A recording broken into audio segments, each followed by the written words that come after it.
Hello everyone, welcome to Swati learning academy. Friends, आज हम लोग हिस्ट्री यानी इतिहास को देखने वाले हैं और इसके अंतर्गत हम लोग अध्याय 5 जिसका नाम है राज्य, राजा और एक प्राचीन गणराज्य, तो इसी को देखने वाले हैं। देखिए, अगर आपको इसका पीडीएफ चाहिए तो इस वीडियो के डिस्क्रिप्शन में टेलीग्राम चैनल का लिंक दिया गया है, आप लोग वहां से डाउनलोड कर सकते हैं और पढ़ सकते हैं। तो चलिए शुरू करते हैं आज की क्लास को। जैसा कि मैंने बताया कि इस चैप्टर का नाम है राज्य, राजा और एक प्राचीन गणराज्य।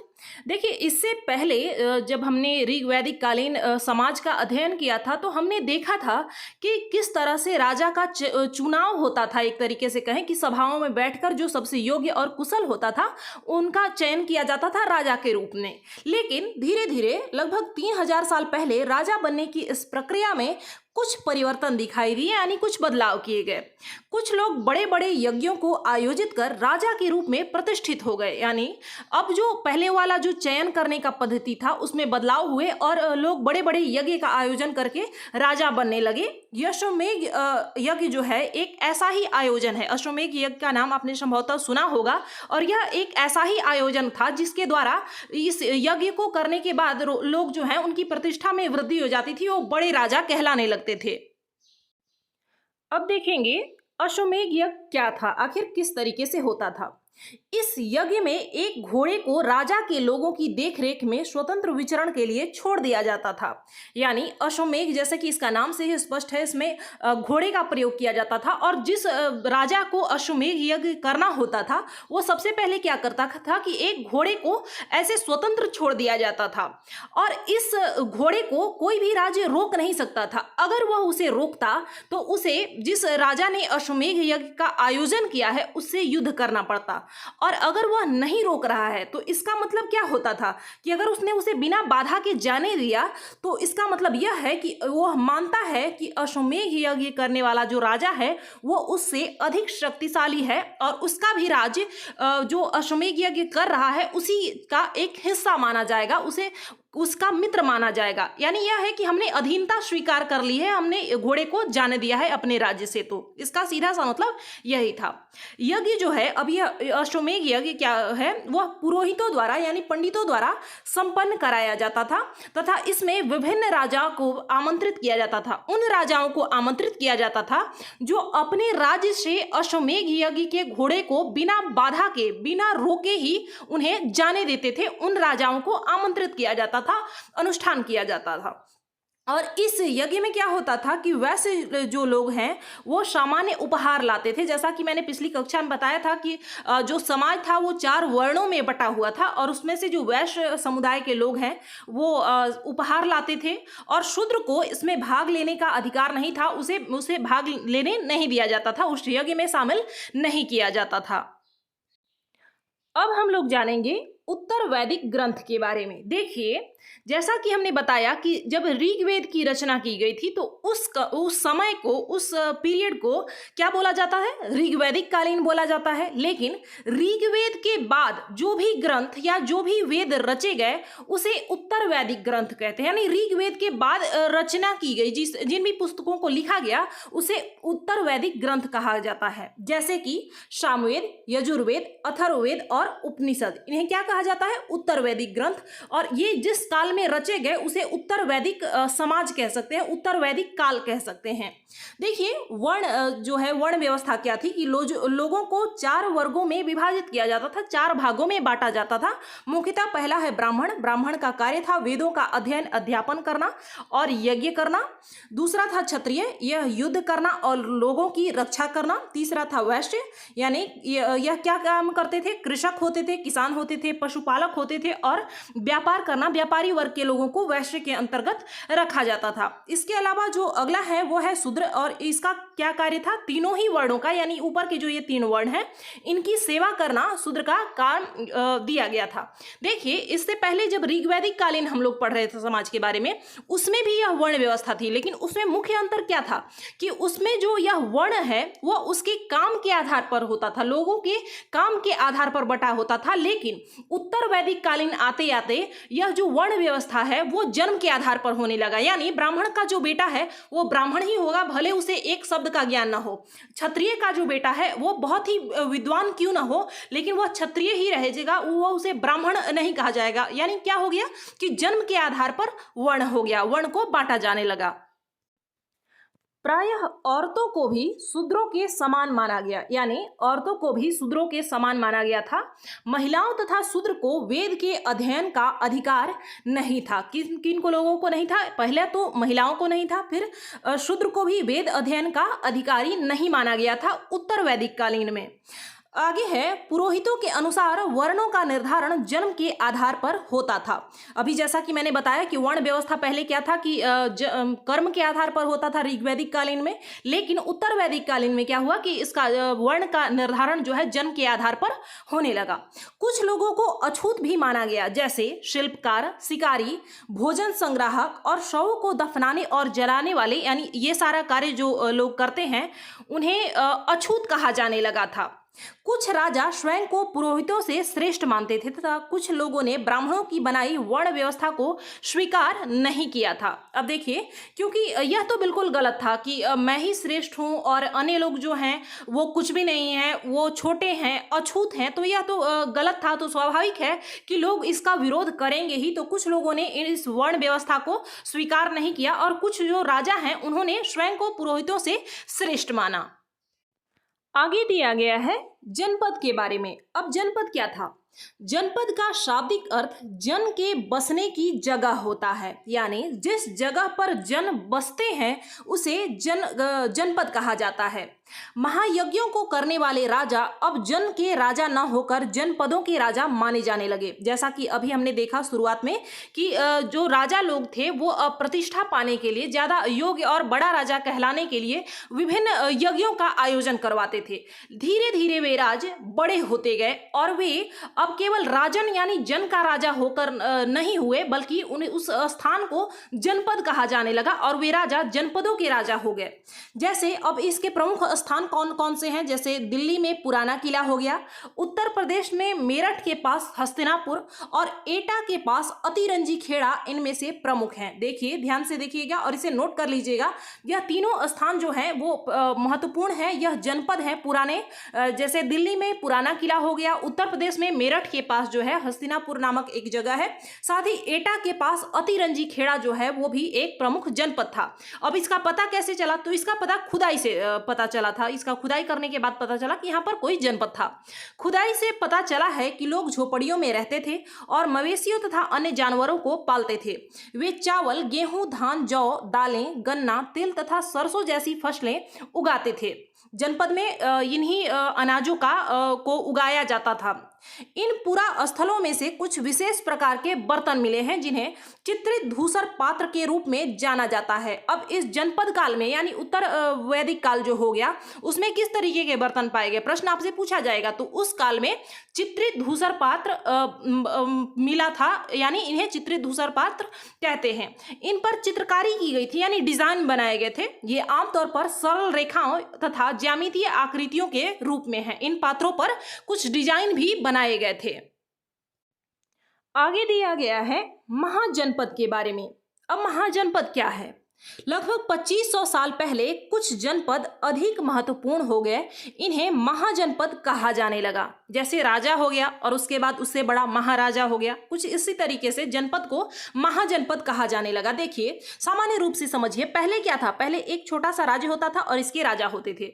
अब जब यह राज्य बड़ा हो गया, बहुत महत्वपूर्ण हो गया, मान लीजिए यह राज्य इतना बड़ा हो गया, तो इसे क्या कहा जाने लगा? अब इसे जनपद कहा जाने लगा। और जब इसका धीरे धीरे विस्तार होते हुए, ऐसा नहीं कि सभी जनपद महाजनपद में बदल गए, बल्कि कुछ जो जनपद थे उनका विकास इतनी तेजी से हुआ, उनका विस्तार, राज्य विस्तार बहुत तेजी से हुआ, तो उन्हें क्या कहा जाने लगा? मान लीजिए यह इतना बड़ा हो गया, तो इस राज्य को, इस जनपद को क्या कहा जाने लगा? महाजनपद कहा जाने लगा। ठीक ऐसे ही आप समझिएगा कि पहले जो राज्य थे वो छोटे आकार के थे, उनका विस्तार ज्यादा नहीं था। उसके बाद जब थोड़ा ज्यादा हुआ तो उसे जनपद कहा जाने लगा और उससे भी ज्यादा हुआ तो महाजनपद कहलाने लगे। अधिकतर महाजनपदों की एक राजधानी होती थी। कई राजधानियों में किलेबंदी की गई थी, यानी किले के द्वारा घेरा गया था, चार दीवारी बनाया गया था, एक सामान्य शब्दों में समझिए तो। अर्थात इनके चारों ओर लकड़ी, ईंट और पत्थर की ऊंची दीवारें बनाई गई थी। राजा विशाल और ऊंची प्रभावशाली दीवारें खड़ी कर अपनी समृद्धि और शक्ति का भी प्रदर्शन करते थे। यानी जो इन महाजनपद के राजा होते थे वो किलेबंदी करके, अपने राज्य का किलेबंदी करके यह दर्शाते थे कि वो ज्यादा समृद्ध हैं, ज्यादा शक्तिशाली हैं, इसका वो प्रदर्शन करते थे। और इस तरह से किले के अंदर रहने वाले लोगों और उस क्षेत्र पर नियंत्रण रखना भी सरल हो गया था, आसान हो गया था। यह उनकी सुरक्षा की दृष्टि से भी सही था। मान लीजिए किसी राज्य ने आक्रमण किया तो वो जीतते हुए तुरंत उस किले के अंदर प्रवेश नहीं कर सकता था, बल्कि किला जो था वो बहुत मजबूत बनाया जाता था, बहुत विशाल बनाया जाता था। तो इस तरीके से उन्हें जो बाह्य खतरा था आक्रमण का, उससे भी उन्हें निजात मिलती थी। साथ ही अन्य जो क्षेत्र थे उस पर नियंत्रण रखना भी आसान हो गया था किलेबंदी के कारण।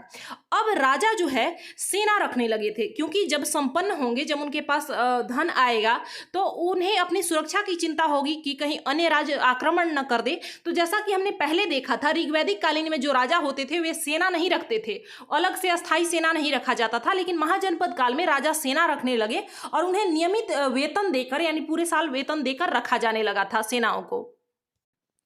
अब यहाँ पर प्राचीन भारत का मैप दिया गया है, जिसमें कुछ जनपद और महाजनपद को दर्शाया गया है। यहाँ पर देखिए बिहार स्थान में, यहाँ देखिए वैशाली है, मगध है, वज्जी है, यहाँ पर स्थित है। यहाँ पर कौशाम्बी है, यहाँ अवंती यानी उज्जैन है, यहाँ पर हस्तिनापुर है, यहाँ पर गांधार है, तक्षशिला है। तो ये सभी कुछ महत्वपूर्ण जनपद और महाजनपद हैं, इनका नाम आप लोग याद करके रखेंगे। अब हम लोग महाजनपदों के कर के बारे में समझेंगे कि आखिर टैक्स की व्यवस्था कैसी थी। जैसा कि अभी हम लोगों ने देखा कि महाजनपदों के राजा जो हैं विशाल यानी बहुत बड़े बड़े किले बनवाते थे और बड़ी सेना रखते थे, और सेना को रखने के लिए उन्हें वेतन भी देना होता था। तो वेतन कहाँ से आएगा, इसलिए अब ये नियमित रूप से कर वसूलते थे। जबकि ऋग्वैदिक कालीन में क्या था, उस समय वो राजा लोग जो थे वो टैक्स नहीं वसूलते थे, बस उन्हें किसी ने उपहार स्वरूप अगर कुछ भेंट किया तो वही उनकी आय का स्रोत होता था। ऐसा नहीं था कि वो नियमित रूप से टैक्स वसूलते हैं, कर वसूलते हैं, ऐसा नहीं था। लेकिन महाजनपद काल में राजा जो थे बड़ी सेनाएं रखते थे और किले आदि बनवाते थे, तो इसमें धन भी खर्च होता था, तो धन आएगा कहाँ से, तो इसके लिए वे जनता से टैक्स वसूलते थे। अब देखिए टैक्स सभी से एक समान नहीं लिया जाता था। कुछ लोग, क्योंकि समाज जो है उसमें तरह तरह के लोग रहते थे, कुछ लोग कृषक थे, कुछ कारीगर थे, कुछ पशुपालक थे, कुछ व्यापारी थे, तो उन सबों से कुछ अलग तरीके का टैक्स लिया जाता था। जैसे कि पहला हम लोग देखें कृषक से, यानी किसान लोगों से, तो अधिकांश लोग जो थे वो कृषक ही थे, यानी किसान थे, और इनसे प्रायः फसल की उपज का, यानी उपज का 1/6 हिस्सा कर लेते थे, यानी कर के रूप में 1/6वां भाग उनसे टैक्स के रूप में लिया जाता था। और इस हिस्से को भाग कहा जाता था। क्या कहा जाता था, इस हिस्से को भाग कहा जाता था। अगला है कारीगर। अब कारीगरों के ऊपर भी टैक्स लगाए गए थे, और इनसे क्या लिया जाता था, तो श्रमिकों को राजा के लिए महीने के में एक दिन काम करना पड़ता था। जैसे अगर कोई कारीगर है, जैसे कोई सुनार है या फिर कोई कपड़ा सिलने वाला है, तो राजा के लिए महीने में एक दिन उन्हें काम करना होता था मुफ्त में, यही उनके लिए टैक्स था। अगला है पशुपालक। पशुपालक लोगों को जानवरों या उनके उत्पाद, जैसे कि अगर किसी पशुपालक ने गाय भैंस आदि पाले हैं तो उससे जो उत्पाद है, जैसे घी हो गया, मक्खन हो गया, तो ये सभी चीजों को उन्हें कर के रूप में देना पड़ता था। आगे है व्यापारी। व्यापारियों को सामान खरीदने बेचने पर भी कर देना होता था। अगला है आखेटक, यानी जो लोग शिकार करके जंगल के उत्पादों का उपभोग करते थे, एकत्रित करते थे, उन्हें क्या करना होता था कि जो वस्तुएं उन्होंने जंगल से प्राप्त की हैं उन्हें टैक्स के रूप में उसे राजा को देना पड़ता था। तो यहां तक हमने अच्छे से समझा टैक्स व्यवस्था को। अगला पॉइंट है कृषि में परिवर्तन। अब इस काल में, महाजनपद के समय में कृषि में क्या बदलाव हुए। इस युग में कृषि के क्षेत्र में 2 बड़े परिवर्तन आए। कौन से?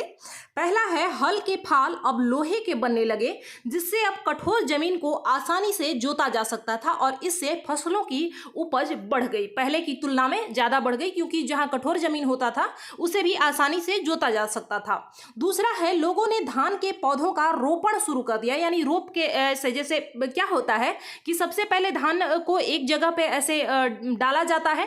जब वो थोड़ा छोटा छोटा हो जाता है, जब वो निकल आता है पौधा के रूप में, छोटा ही होता है, उस समय उसे उखाड़ कर दूसरे जगह पर, दूसरे जमीन पर अलग अलग रोप दिया जाता है। इससे क्या होता है कि पहले की तुलना में ज्यादा उसे उपज प्राप्त होती है। तो इससे क्या होगा कि राज्य में अनाज का जो भंडारण है वह बढ़ेगा, लोगों की आय का स्रोत बढ़ेगा। तो इससे यह मुख्य रूप से परिवर्तन जो है वो देखा गया। पहला तो लोहे के जो फाल थे उसके द्वारा, दूसरा है धान के पौधे को रोपण कृषि यानी वहां से प्रारंभ हो गया।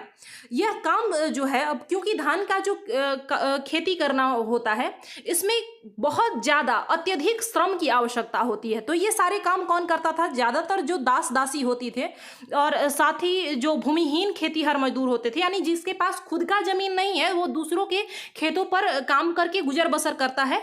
तो ये सभी उस खेत में काम करते थे और ये सभी कृषि कार्य करते थे। अब इस चैप्टर में दो महत्वपूर्ण जनपदों के बारे में बताया गया है। पहला है मगध और दूसरा है वज्जी। पहले हम लोग मगध को देख लेते हैं। लगभग 200 सालों के भीतर मगध सबसे महत्वपूर्ण जनपद बन गया। गंगा और सोन जैसी नदियां मगध से होकर बहती थी। मगध का एक हिस्सा जंगलों से भरा था। इन जंगलों में रहने वाले हाथियों को पकड़कर उन्हें प्रशिक्षित कर सेना के काम में लगाया जाता था। इसके अलावा इस क्षेत्र में लौह अयस्क की खदानें हैं और इससे क्या होता था कि मजबूत औजार और हथियार बनाने के लिए यह बहुत ही उपयोगी साबित हुए। और यही वजह रहा कि मगध जो है, मगध साम्राज्य, बहुत इसका विस्तार हुआ, काफी सालों तक यह चला और सबसे महत्वपूर्ण भी था। इसका दो वजह था। पहले तो गंगा और सोन नदी के किनारे बसा था, जहाँ की मिट्टी बहुत ज्यादा उपजाऊ थी, फसल अच्छी होती थी। साथ ही यहाँ पर जंगल थे जहाँ हाथी प्रचुर मात्रा में थे और उन्हें प्रशिक्षित किया जाता था, ट्रेनिंग दिया जाता था और सेना के काम में आते थे। साथ ही यहाँ पर लौह अयस्क की खदानें थी, जिससे क्या होता था कि औजार हथियार बनाने के लिए बहुत ही अच्छा था। अब आगे दिया गया है कि मगध में दो बहुत ही शक्तिशाली शासक बिंबिसार तथा अजातशत्रु, या फिर जिसे अजातशत्रु के नाम से जानते हैं, वह हुए। ये अन्य जनपदों को जीतने के लिए ये हर संभव साधन अपनाते थे। कौन कौन से? बिंबिसार और अजातशत्रु द्वारा अन्य जनपदों को जीतने के लिए हर संभव कोशिश करते थे, इन्होंने किया। उसके बाद है महापद्मनंद, एक और महत्वपूर्ण शासक थे मगध के ही। इन्होंने अपने नियंत्रण का क्षेत्र इस उपमहाद्वीप के उत्तर पश्चिमी भाग तक फैला लिया, यानी इन्होंने बहुत ज्यादा मगध का विस्तार किया। आगे दिया गया है कि बिहार में राजगृह यानी आधुनिक वर्तमान में जिसे राजगीर के नाम से जानते हैं, कई सालों तक मगध की राजधानी बनी रही। यानी मगध की राजधानी क्या थी? राजगृह थी, जो कि वर्तमान में राजगीर है। यहाँ से प्रश्न पूछा जा सकता है। और बाद में पाटलिपुत्र यानी आज का, यानी आधुनिक रूप से पटना को राजधानी बनाया गया। पहले राजगृह था और बाद में पटना यानी पाटलिपुत्र को राजधानी बनाया गया। आगे दिया गया है, लगभग 2300 साल से भी पहले की बात है कि मेसिडोनिया का राजा सिकंदर विश्व विजय करना चाहता था। पूरी तरह सफल न होने पर भी वह मिस्र और पश्चिमी एशिया के कुछ राज्यों को जीतता हुआ भारतीय उपमहाद्वीप में ब्यास नदी के किनारे तक पहुंच गया। सिकंदर क्या था? ब्यास नदी के किनारे तक पहुंच गया। और जब उसने मगध की ओर कूच करना चाहा, यानी आगे बढ़ना चाहा, तो उसके सिपाहियों ने इनकार कर दिया, यानी साफ मना कर दिया। वे इस बात से भयभीत थे कि भारत के शासकों के पास पैदल रथ और हाथियों की बहुत बड़ी सेना थी। तो आप इस बात से ही अंदाजा लगा सकते हैं कि उस समय मगध साम्राज्य कितना विशाल रहा होगा और कितना शक्तिशाली यहाँ के राजा रहे होंगे कि मेसिडोनिया का जो शासक था, यानी सिकंदर, जिसे विश्व विजेता कहा जाता है, वह उसकी सेना भी यहाँ पर आने से कतराने लगी और वापस चली गई थी। मगध के बाद अब हम लोग वज्जी को देखेंगे। देखिए, इसकी राजधानी वैशाली है और यह वैशाली कहाँ स्थित है? मगध के समीप ही, यानी मगध के पास ही है। यहाँ शासन व्यवस्था गण या संघ थी। शासन व्यवस्था कैसी थी? गण या फिर संघ थी। देखिए, गण क्या है? लोगों के समूह को ही गण कहा जाता है, एक जैसे लोगों के। संघ क्या है? यानी संगठन है। यही था यहाँ की शासन व्यवस्था कैसी थी? तो गण या फिर संघ थी। गण या संघ में कई शासक होते थे, यानी एक नहीं कई शासक होते थे। कभी कभी लोग एक साथ शासन करते थे, जिसमें प्रत्येक व्यक्ति राजा कहलाता था, यानी एक ही राजा नहीं थे, कई लोग होते थे जो शासन करते थे और सभी को राजा कहा जाता था। ये सभी राजा विभिन्न अनुष्ठानों को एक साथ संपन्न करते थे। सभाओं में बैठकर ये बातचीत, बहस और वाद विवाद के जरिए तय करते थे कि क्या करना है और किस तरह करना है। शत्रुओं के आक्रमण से निपटने के लिए वे मिलकर चर्चाएं करते थे। स्त्रियों, दास तथा कामकारों को इन सभाओं में हिस्सा नहीं लेने दिया जाता था, यानी वे इस सभा का हिस्सा नहीं बन सकते थे। लेकिन वज्जी जो है, अभी वर्तमान में अगर हम लोग लोकतंत्र से अगर इसकी तुलना करें तो यहाँ की जो शासन पद्धति थी वो कुछ हद तक लोकतांत्रिक थी, क्योंकि लोग केवल राजतंत्र ही नहीं था, एक व्यक्ति राजा नहीं था जो वंश के आधार पर बनेगा, बल्कि सभी लोग मिल बैठकर फैसला लेते थे। कोई एक राजा यहाँ पर नहीं थी, यहाँ पर गण या संघ का शासन था। इसके बाद दिया गया है कि कई शक्तिशाली राजा इन संघों को जीतना चाहते थे, यानी इन पर आक्रमण करके इन्हें जीतना चाहते थे। इसके बावजूद उनका राज्य अब से लगभग 1500 साल पहले तक चलता रहा। उसके बाद गुप्त शासकों ने गण और संघ पर विजय प्राप्त कर उन्हें अपने राज्य में शामिल कर लिया। किसने जीत हासिल की? फाइनली गुप्त शासकों ने इसे अपने राज्य में मिला लिया। लेकिन इन तमाम कोशिशों के बावजूद लगभग 1500 साल तक वो चलता रहा था। यानी इन्होंने इनकी जो शासन व्यवस्था थी, इसकी प्रमुख खासियत यही थी कि ये गण और संघ थे, यानी इसमें सभी लोग मिल बैठकर फैसला करते थे और यही वजह था कि इन्हें आसानी से नहीं हराया जा सकता था। तो फ्रेंड्स, इस चैप्टर में बस इतना ही था। मिलते हैं हम लोग अगली क्लास में। धन्यवाद।